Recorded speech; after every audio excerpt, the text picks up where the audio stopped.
Hello? That scared me. Are you ready? Listen up for the Dessert Dash winners. Do you have your track shoes on? Are you ready to dash? You generously donated $10,051.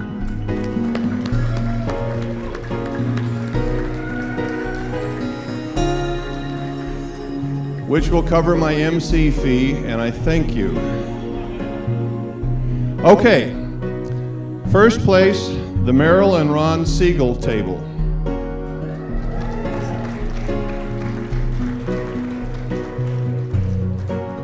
Dash.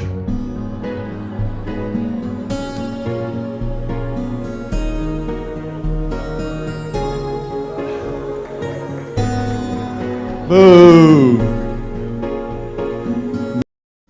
The Fred Nathan tables 1 and 2. Tables 1 and 2.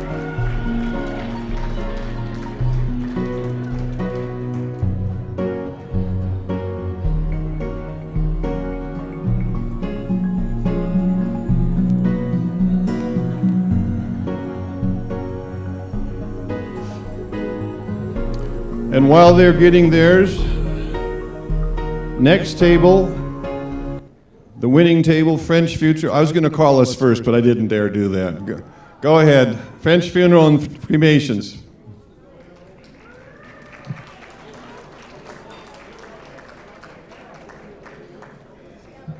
Next is Nusenda.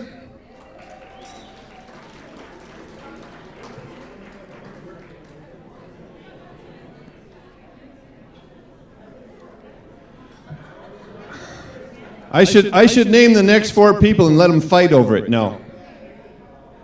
Next is Homestead.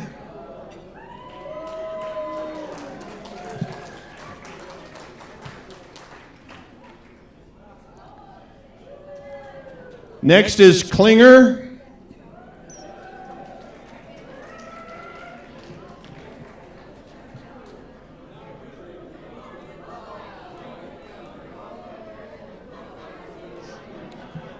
Next is Dream Style.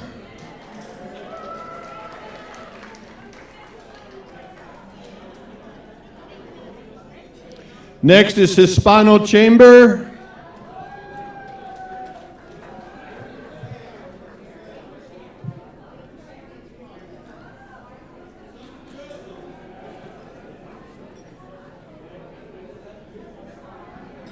Next is Hub.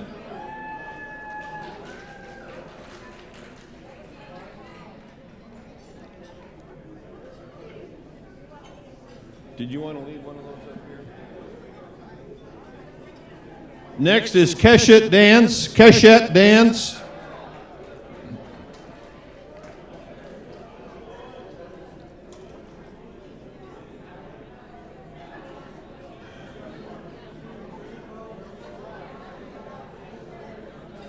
And then New Mexico Immigrant.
We are now,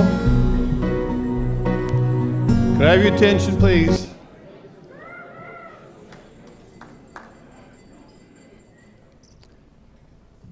We are now joining our virtual audience, and I would like to welcome them, our virtual guests, to the 2021 New Mexico Humanitarian Awards. And as I said before, to the actual audience, we're very excited about what our honorees have done throughout the state of New Mexico. And we are hoping that you will visit our online tribute book by clicking the link on your screen. You'll be meeting our honorees and hearing their stories. But first, I would like to introduce the JCC's CEO, Shelly Prant.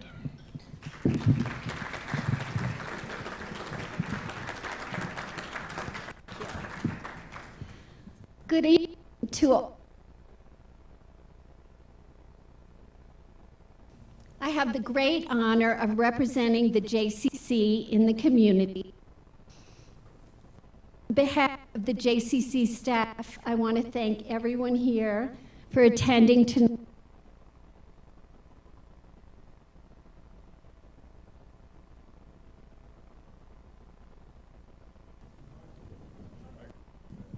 Went dead.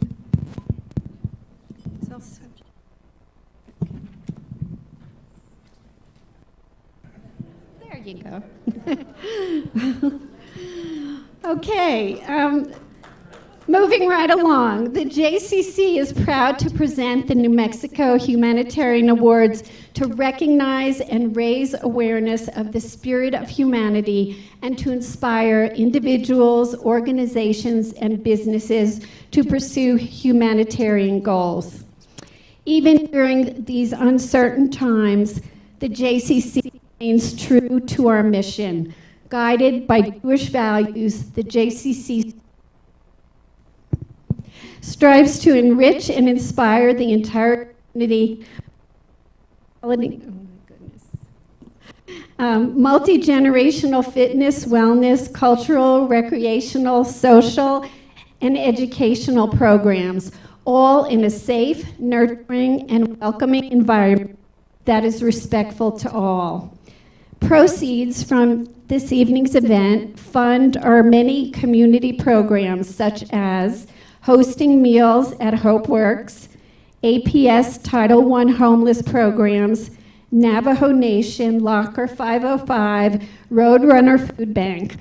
We also support families with financial aid for tuition at the David and Martha Cooper Family Enrichment Center, JCC memberships, JCC camp and swim lesson scholarships. I would now like to introduce my partner, and it's my pleasure to introduce the President of the Board of Directors, Ron Segel.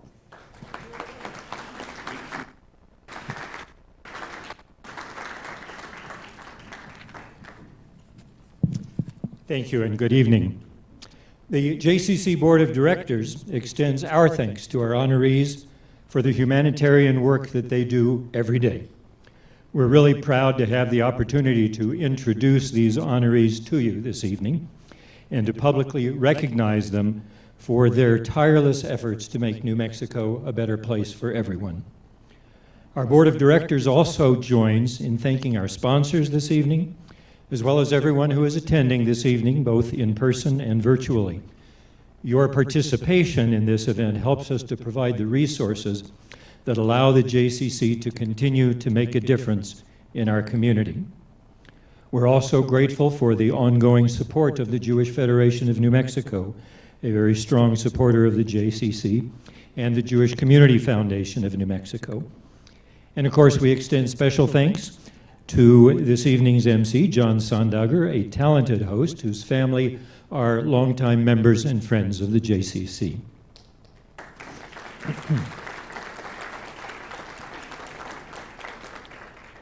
The JCC doesn't operate without donor support, and it doesn't grow without donor support. And this evening, we're pleased to highlight a special group of our donors, our life and legacy donors who can be identified by the purple ribbon attached to the bottom of their name tags. Your legacy gifts support our endowment, which is, of course, a critical part of ensuring that the JCC will be here for future generations and will continue serving not only the Albuquerque community, but the entire state of New Mexico. And I should mention as well our J Forward annual fund drive.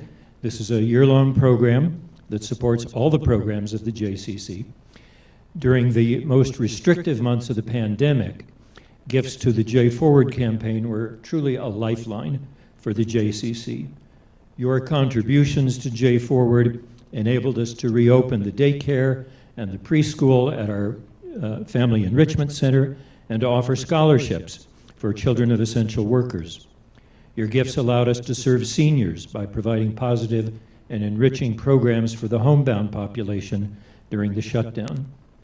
Contributions to J Forward will help continue to provide program and operational support for the JCC, which truly is an organization that's as diverse in opportunity as everyone in this room this evening. And it's now my pleasure to introduce and recognize a tireless volunteer, a member of our board of directors and the chair of this event, Deborah Wechter-Friedman. Deborah is with us tonight via video and is watching from her home with her guests.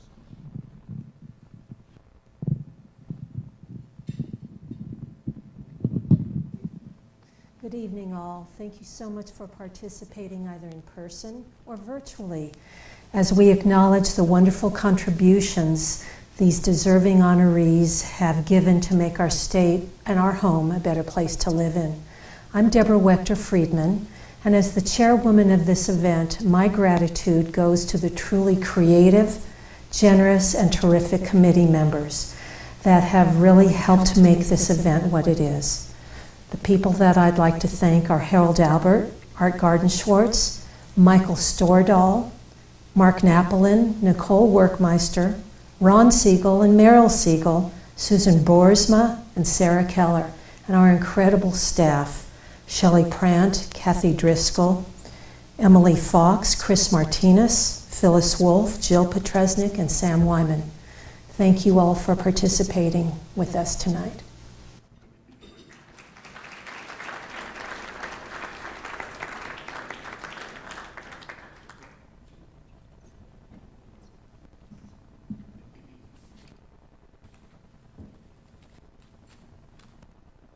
We will now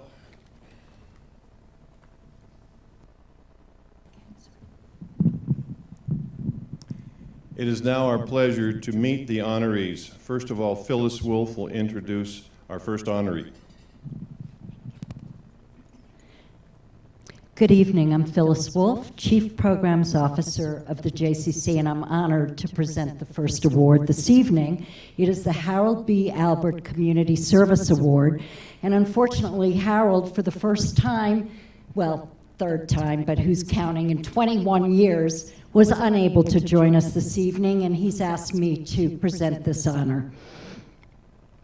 The Harold B. Albert Community Service Award is bestowed on a man or woman whose service to the New Mexico community reflects the highest integrity, love for one's fellow person, and commitment to the ideals of Jewish life. This is from Harold. Every year, I'm honored and humbled to have my name associated with the exemplary people receiving this award, and Cher approves the nominating committee. It's always right, and I'm the one who nominated her, and that's why I'm particularly pleased to be here. Cher is recognized for her communal service as a Hebrew teacher, a dance instructor, her service on numerous boards and committees. Cher started a small dance company with the desire to use her artistic talents to educate and reach with the values of dance to make our community better. Now her Keshet Dance and Center for the Performing Arts has over 1,000 students of all ages. Her program to mentor youth who are incarcerated in juvenile jails for the purpose of engaging and helping them lead productive lives upon their release has been recognized by the state of New Mexico and even the White House. Her program has now been adopted in 5 states. Please read Shira's numerous achievements in your program. And in addition to enriching our entire community with her artistic talent, by working with children, by bringing professional artists to New Mexico, by chairing Albuquerque's sister city board with Rehovot, Israel, Shira has benefited our country, our state, and our Jewish community. Shira represents the perfect individual to receive this award. We're truly honored that our dear friend Shira Greenberg will have her name permanently inscribed as this year's recipient of the Harold B. Albert Community Service Award. Well, my name is Shira Greenberg. I'm the founder and artistic director of Keshet Dance and Center for the Arts. And I believe that the arts have a unique ability to change people's lives and to be a language when sometimes there is not other language available, and to really create a space in which artistry and creativity and community can be built so that people can change the world through the language of the arts, and for me specifically through dance. So the mission of Keshet, I would say, really is my life. Keshet is really about connecting the arts to community and removing the barrier between the two, so that that is not a siloed thing. The arts are here, community is here, and you interact or don't, but that the arts are really embedded in that. And the mission of Keshet really looking at mentorship, a creative space for the arts, a place for people to flourish, and really looking at what that means holistically through education, through engagement, through innovation, through the intersection of arts and justice. And so for me, the mission really is what I wake up wanting to do every day. It is just the way that I think that movement as an authentic language connects people, connects communities, connects humans. Regardless of what their backgrounds are, regardless of what their labels that society may put on an individual, I think it separates that, and you can just be an authentic human, and you can connect, and from connection, really amazing things can happen. When you see the arts, and for me specifically movement arts, be a tool that really allows somebody to open up, discover new things, find new connections. That really is a powerful moment. And that for Keshet, we do a lot of different programs, and so we see that in so many different formats. So that might be a young student who is realizing that they have a voice for the first time. It might be an arts entrepreneur who is finding how do they turn their passion into something that they can make a living at. It might be somebody coming out of a system of incarceration and seeing that their voice can be a megaphone for systems change. It might be a professional artist seeing how they can use their artistry to impact the world in different ways. So it's hard to find a single thing, but I think all of those things combined become this really beautiful Keshet, if you will, a rainbow of many different ways that come together to make impact in the world. I really think the unique thing about Keshet, similar to this concept of how is a rainbow created, it's not one single color that makes the rainbow beautiful, but it's really about how do those all work together, and how do those inform each other. So we have an education and engagement program.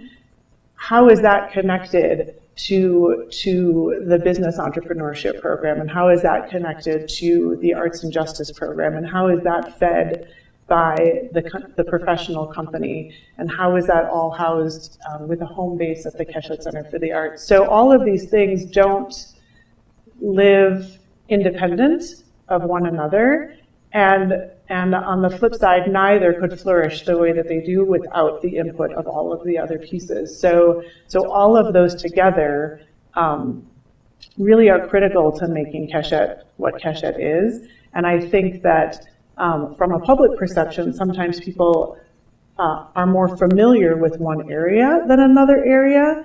That doesn't change the impact and importance that they serve to really drive these other areas. You know, we do daily programming within the juvenile prison system. The fact that we have these other programs available is what creates such a robust support system for a student coming out of incarceration to be able to participate in this other really supportive community around them. So that's just one example of how they intersect, but they're each critical to the other's survival and success and flourishing. It's such an honor, and I think anything that has the word humanitarian, I mean, that's a heavy weight. You throw the word Harold Albert in front of it, and it means a lot, and it means a lot to me to hold up to that expectation. So it's a huge honor.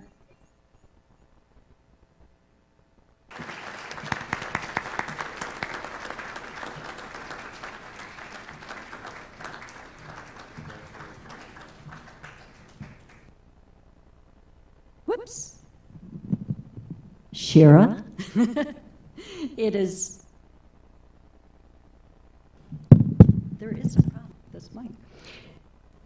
To present you with a plaque that is going to be on our wall of Harold B. Albert Community Service Award recipients, and it says, to Shira Greenberg, 2020.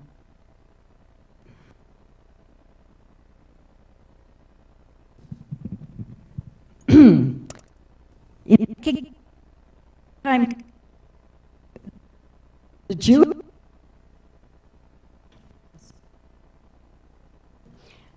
May your good work and vision serve as an example to others. Testing.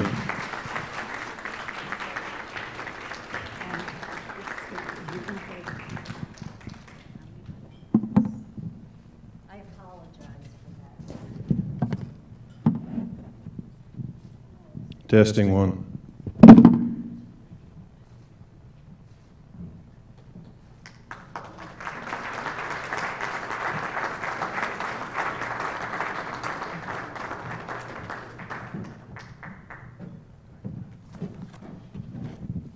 Congratulations, Shira. I am genuinely delighted now to introduce New Mexico Humanitarian Award recipient Fred Nathan. Fred brings his well-honed laser focus to Think New Mexico, which describes itself as a results-oriented think tank whose mission is to improve the lives of all New Mexicans, especially those who lack a strong voice in the political process. Now in its third decade, the Santa Fe-based organization conducts and publishes nonpartisan, independent research aimed at educating the public, the media, and policymakers about some of the most serious challenges facing New Mexico, and develops and advocates for enduring, effective, evidence-based legislative solutions to those challenges. Let's take a minute and listen to Fred's own description of his work. And I'm the executive director of Think New Mexico, which I founded 22 years ago with 4 close friends, all of whom are still on the board. Think New Mexico is a results-oriented think tank whose mission is to improve the lives of New Mexicans, especially those who don't have a strong voice in political affairs. Think New Mexico is different than a lot of think tanks in at least 2 respects. First, most public policy think tanks are either way over on the left or way over on the right. And we just believe in a state like New Mexico that's 49th or 50th in too many of these national rankings that the focus ought to be on solutions rather than political ideology. And consistent with that, we have a board of directors made up of Democrats, Republicans, and independents.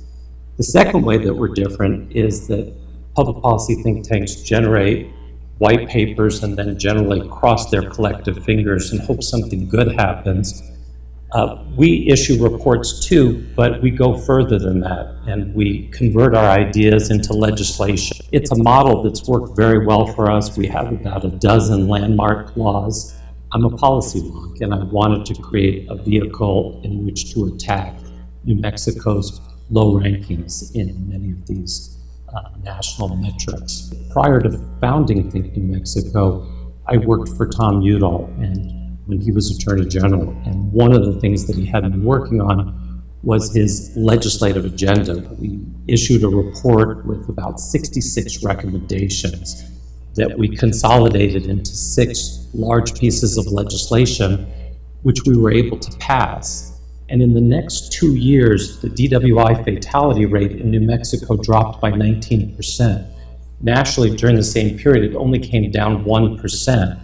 And that left a big impression on me about how laws can change lives, and in this case, save dozens of lives. So that's what led to Think New Mexico. I believe the thing that motivates me the most is that I had 2 exceptional role models for parents who really modeled Tikkun Olam, repair the world. And I guess I've always thought that this work to repair the world was sort of appealing. And so I guess it's not that surprising with that background that I would end up doing something like what I'm doing today. So there are many stories that I can share from the last 22 years. One of my favorites involved our campaign to repeal the tax on groceries, which took 3 years, which was about 3 years too long. And anyway, one of the turning points in that campaign was when 2 events coincided. First, my eldest daughter, Ariel, was born, and I noticed that I was paying tax on her baby food.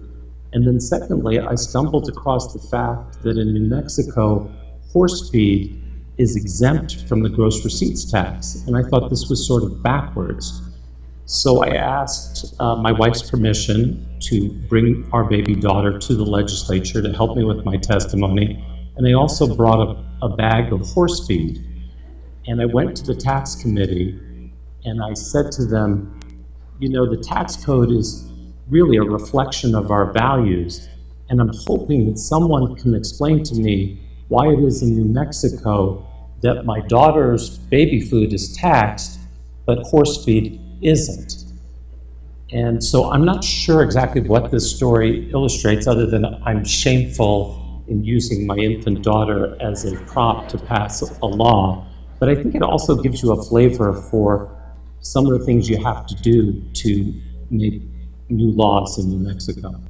The program or initiative that I'm probably the proudest of was our campaign to make full-day kindergarten accessible to every child in the state. Our goal was simply to make sure that every kindergarten graduate in New Mexico would enter first grade knowing all their letters and the first 10 numbers. And consistently, what we're finding is that about 25% of these kids start first grade already knowing how to read. And I think this illustrates the impact that we can have at Think New Mexico. Let me begin by saying that for this graying policy wonk, this is the closest I'll ever come to winning an Academy Award. So I am truly grateful. First, it's always nice to have your work recognized, but it's especially meaningful when it comes from an organization like the JCC. And also because I know several of the people on the board who I greatly admire, including Ron Segel, Nicole Workmeister, and Dr. Stan Stark. And I'm also very humbled to read the names of previous winners, people that I've long admired, like Dr. Robert Reedy, Dr. Jane Wishner, Jenny Ramo, Susan Seligman, and Art Garden-Schwartz. Second, I want to thank my wife and our 3 children, Ariel, Asher, and Aviva. My wife, Arlen, has been essentially a single mother for the last 20 legislative sessions with no complaints. And she also keeps me humble. So it used to be, hey, Fred, can you take out the garbage? Now she says, I wonder if the great humanitarian of the year might have the time to take out the garbage tonight. I'm never going to live this down. Third, I'd like to thank the board of Think New Mexico, especially 4 of those members who have been there since inception. Our board chair, Roberta Ramo, a partner at the Modrell law firm, Paul Bardicke, former Attorney General, Gary Carruthers, former governor of the state of New Mexico, and LaDonna Harris, the founding member of Americans for Indian Opportunity. All of them took a great risk by lending their hard-earned reputations to me 22 years ago when I started this fledgling organization. And I have a deep gratitude to all the members of the board of Think New Mexico who are truly the brain trust of this think tank. Finally, I want to thank the outstanding and talented members of the staff of Think New Mexico: Christina Fisher, Otiamba Umi, Susan Martin, and Abe Baldonado. I recognize that this award really isn't about me, but about our collective accomplishments. So on behalf of the board of Think New Mexico and the staff of Think New Mexico, I proudly accept this award. And finally, I want to thank everybody who came tonight.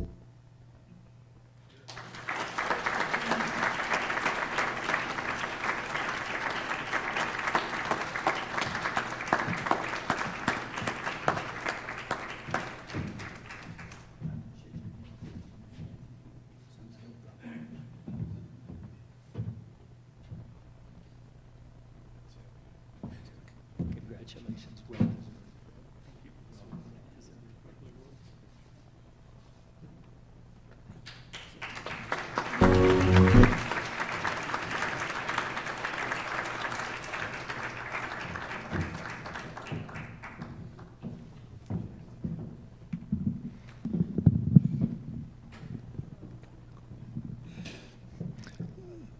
Hello, good evening. Thank you.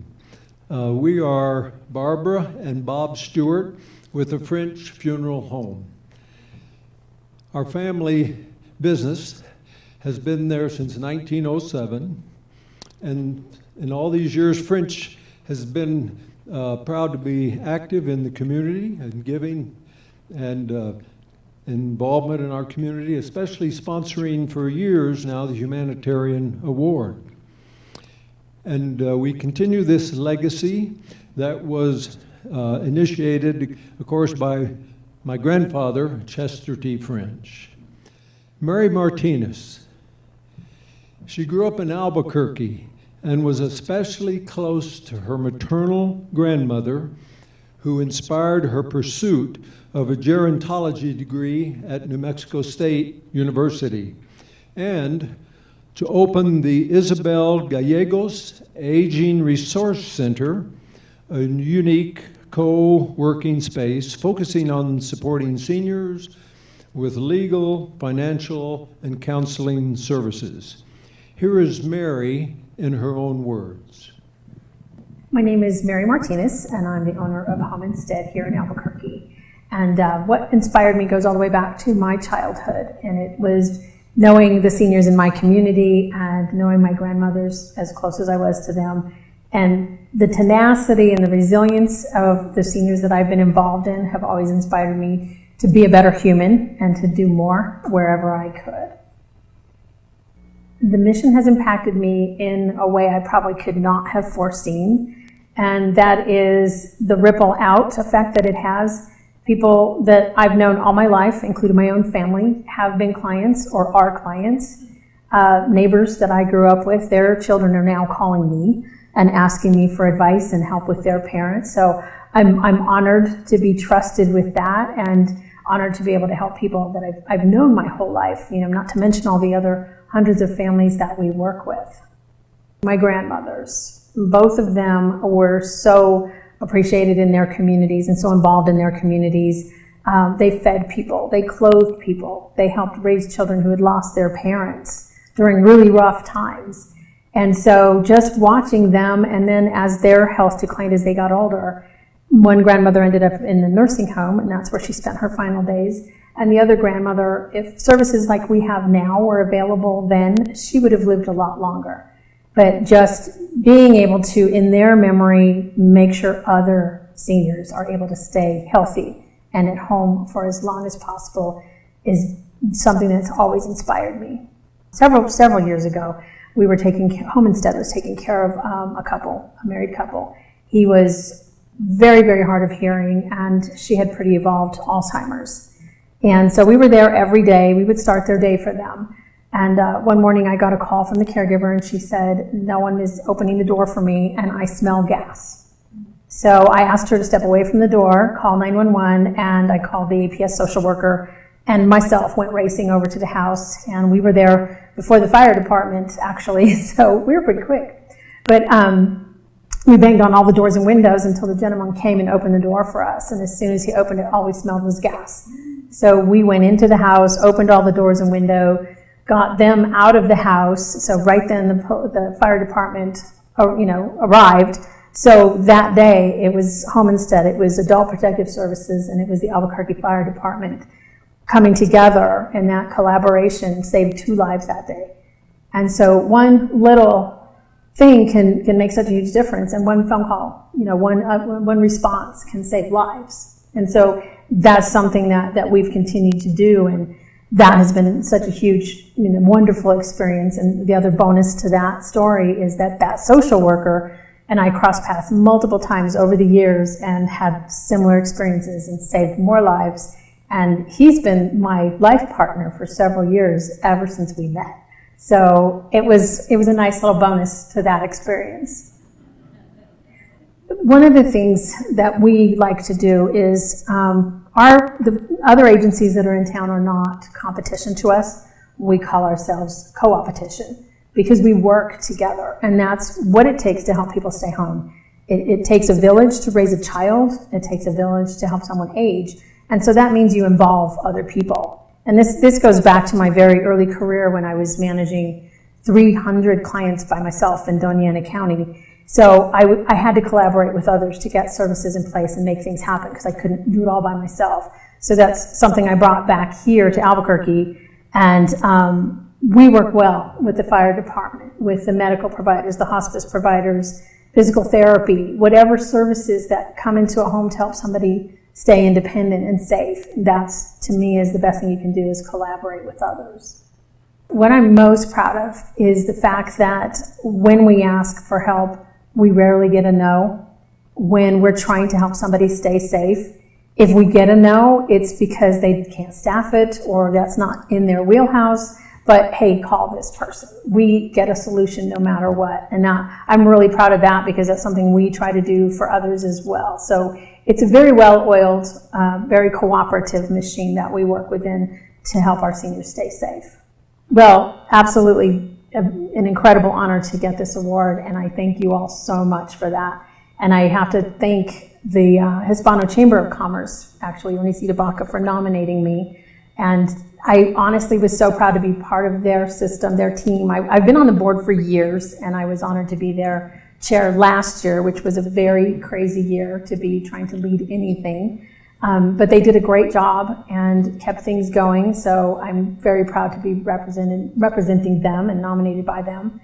My family, honestly, I wouldn't be here right now if they hadn't supported me through the early mornings, the late nights, as I was growing my business and responding to emergencies and situations that needed to be dealt with immediately. My team at Home Instead that keeps the wheels turning no matter what is going on. If you want to define pivot, that's this group. They can change directions and get things done.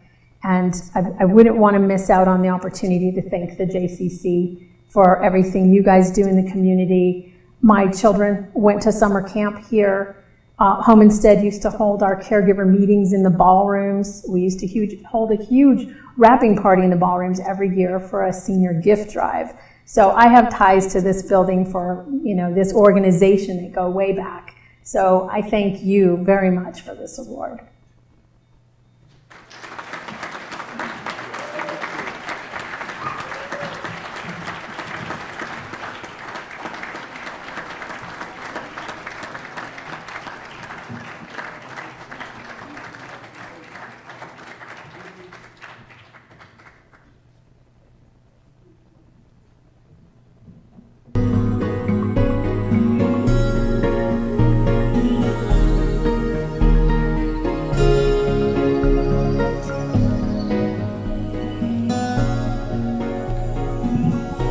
right, hello and good evening. I'm Mike Stordahl, Vice President of Business Services with Nusenda Credit Union.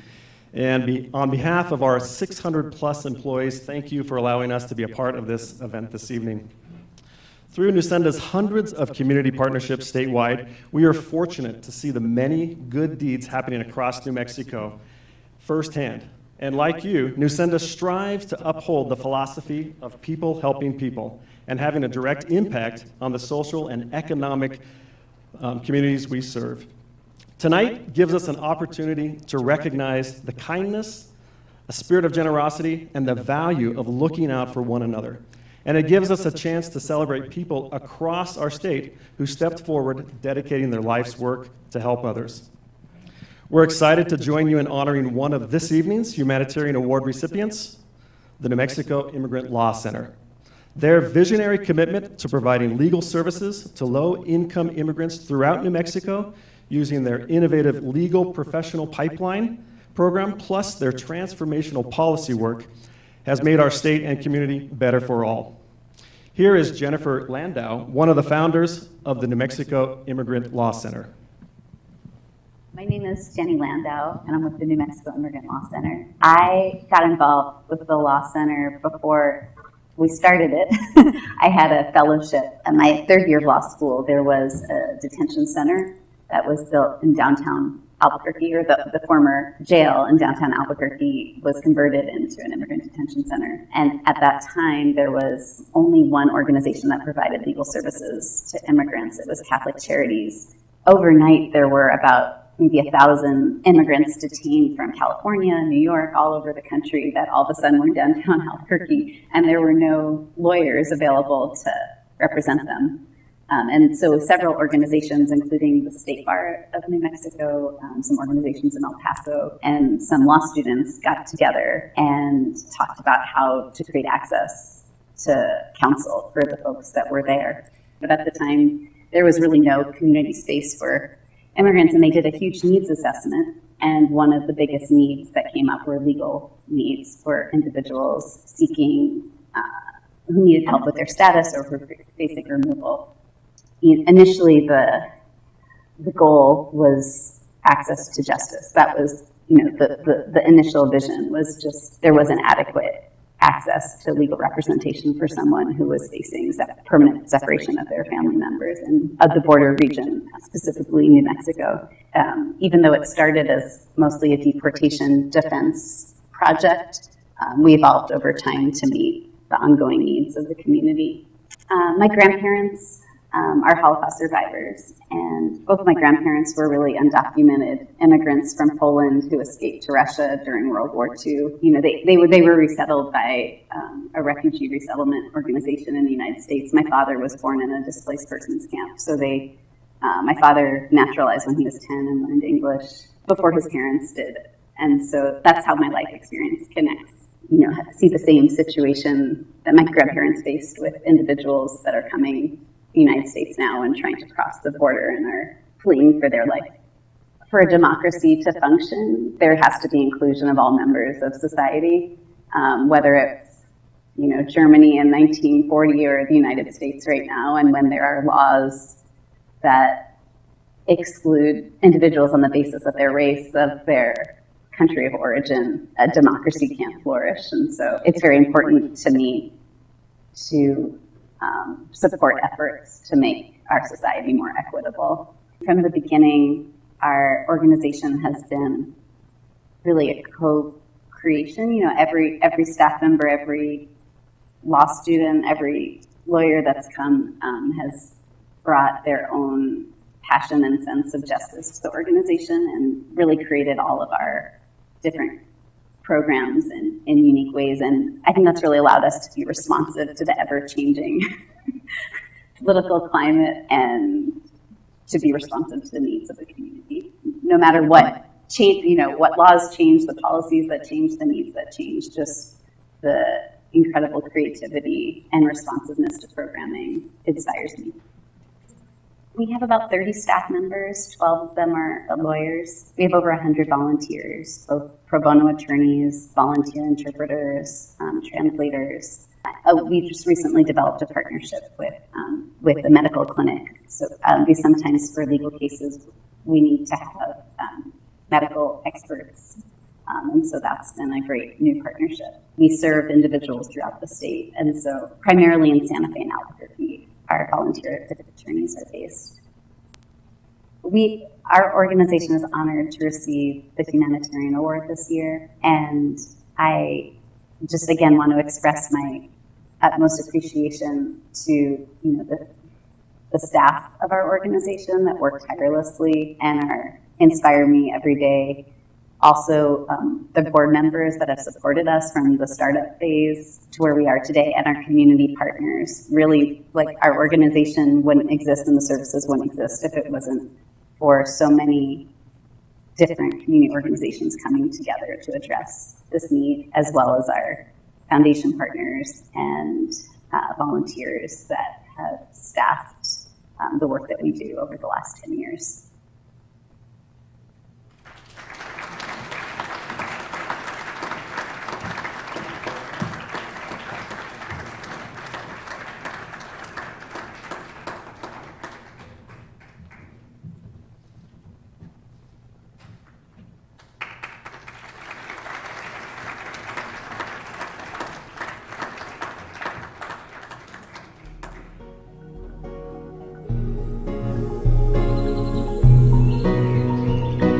Next on the agenda is the raffle drawing, and if you'll bear with us for just a minute, we'll get the logistics handled. Fred, I'm afraid the bad news is the Humanitarian of the Year still does have to take out the garbage. Okay, you got to do that.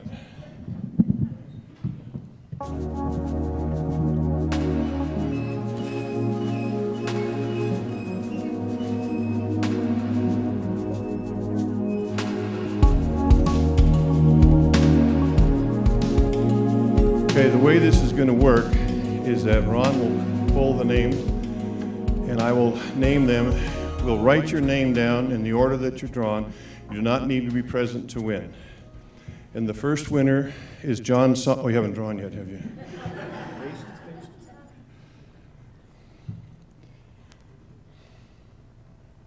You're not going to believe this. Ron Segel. He told me ahead of time, if you draw my name, put it at the end. I said, don't worry, they won't draw your name. And if this one's John Sondarger, you can all just go home and know it's fixed. Irene Newton is first, and she'll just be writing the names down, and then she'll contact the people. 16, right? You keep count. Jim Folkman.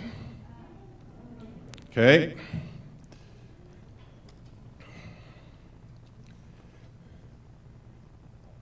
Jim Folkman.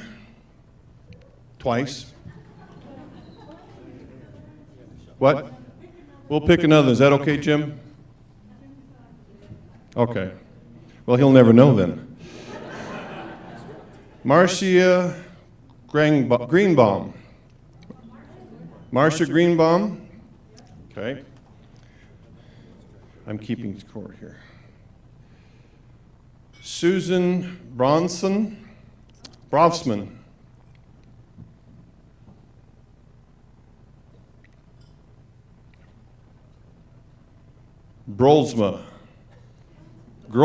No, it's Broelslma. That's as bad as Sondarger. Susan Brolsma. That's 4. Mel Schwartz.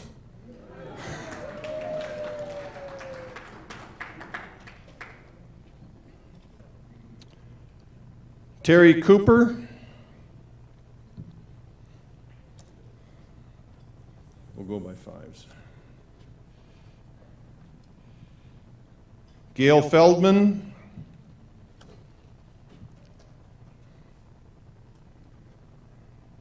Alice Bourgain.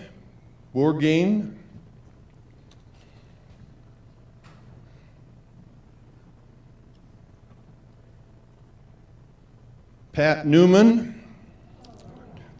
That's 10.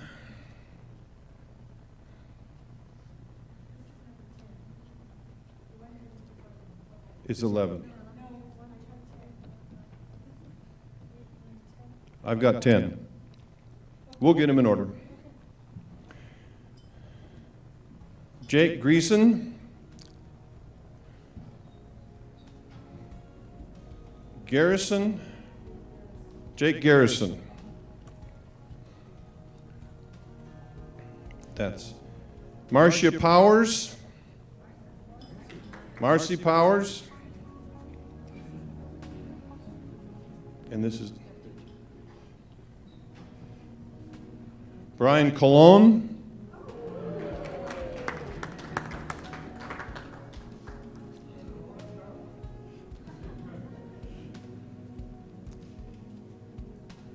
Julianne Brown. And this is 16. This is 15.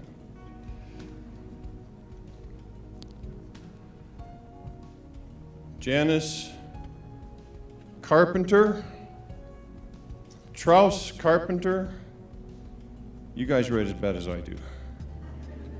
Carpenter. And the last one is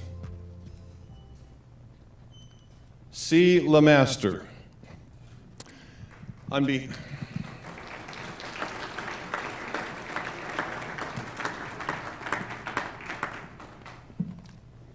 You're going to finish. John, thank you. And thank you to everyone. I can't tell you how uplifting it is to see this room full of so many beautiful faces this evening, and to know that everyone here and all the beautiful faces at home joining us on video are here to help us honor the New Mexico Humanitarian Award winners. So thank you to everyone.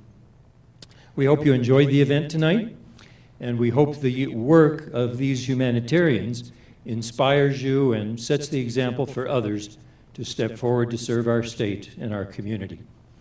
I'd like to close the evening with special thanks to our generous sponsors, our raffle donors, our raffle ticket purchasers, our Dessert Dash donors, and the amazingly generous Dessert Dash bidders in the room tonight, our terrific Master of Ceremonies, John Sondager, who has left me yet again,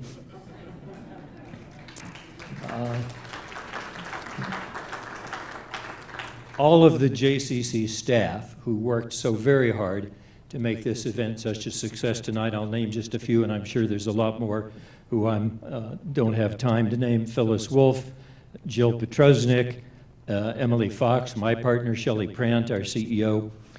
So to all of you who helped us to make this event such a success tonight, thank you. And I also want to recognize our marvelous video production crew from ProView Networks, who helped us again this year transmit the program to people watching on Facebook Live and YouTube. So thank you to all of you for your support of the JCC. Look forward to seeing you at the J and seeing you next year at next year's Humanitarian Award winners. Good night.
Thank you.